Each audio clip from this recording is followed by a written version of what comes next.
The TK Tower channel with November 2016 03 and now Digimon times 4. The Digimon Cross Wars Mini Digivice is of course based on the Cross Wars or Fusion season of Digimon, but only based because a Digivice like this does not appear in the show. This is a new and cheap model Digivice designed to resemble the old style brick cage Digivice. The package it comes in, as well as the instructions, are in Japanese, but don't let that intimidate you.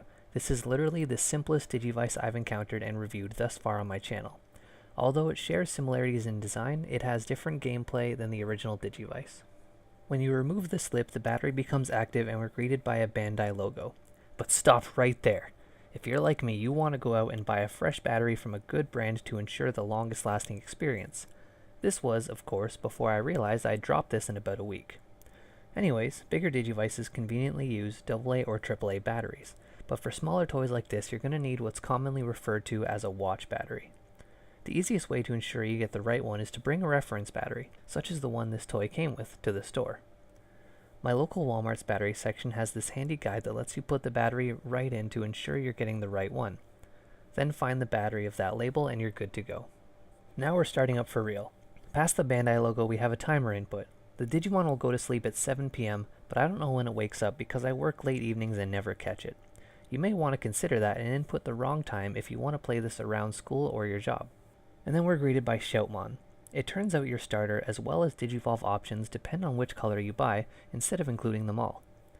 The buttons on the side are A, B, C, and the little reset button beneath. On top is the 3-pronged connector for Digivice battling.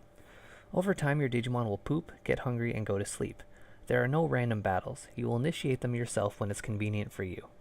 The A button does different things depending on the condition. When neutral, it brings up the feed menu. When your Digimon is hungry, it'll look mad and beep occasionally. Simply choose the Digivice option with B. You don't have to watch the entire eating animation, so feel free to mash the B button until it refuses food to save time. The second option is vitamins. They restore strength and he'll never refuse them, so just give him a lot to be sure. He won't overdose. Use the A button to change the selected option. When there's poop, the A button cleans it away. And when they're sleeping, A brings up a light switch option. And if you lose a battle, A brings up the recovery menu. The skull cures injury, but I'm not sure about the other. Holding B initiates training. Press B as many times as you can to fill the meter. Doing this increases your strength. I'd say we'll get to stats later, but we won't. There doesn't appear to be a way to see what your damage dealt or hit points will be, so just train a lot. Pressing B opens the combat menu. From here you can initiate battle with another Digivice by doing the mashing minigame and then connecting. There's also X battle, which is how you progress through the game. More on that in a second. Holding C brings up the clock. Pressing it brings up your battle records. Scroll through them with A. C is also cancel when in other menus, including this one. You can also press A and C together for the option to turn the sound on or off. There's no button to turn off the screen to save battery, nor does it turn off on its own after some time. Now we're on to combat. You'll be given a seemingly random opponent to defeat instead of moving up a ladder based on difficulty, so expect to lose quite a bit. Get ready to mash that B button to the max. After that, the battle goes back and forth until someone loses. There are no phases or turns. After the enemy's HP is depleted, they get a final attack in an attempt to tie. If you win, you may get the option to Digicross with the opponent to achieve a new form. This isn't the case with every opponent. It'll go back to Shoutmon either after a certain amount of time or a certain amount of neglect.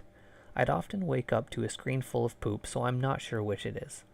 For more info on the various forms and how to cross with them, check out the instruction manual. It uses pictures and arrows, so anybody can read it. That's all there is to this Digivice. It's a neat keychain if you want to rep your Digimon pride, but as far as entertainment, it's severely lacking.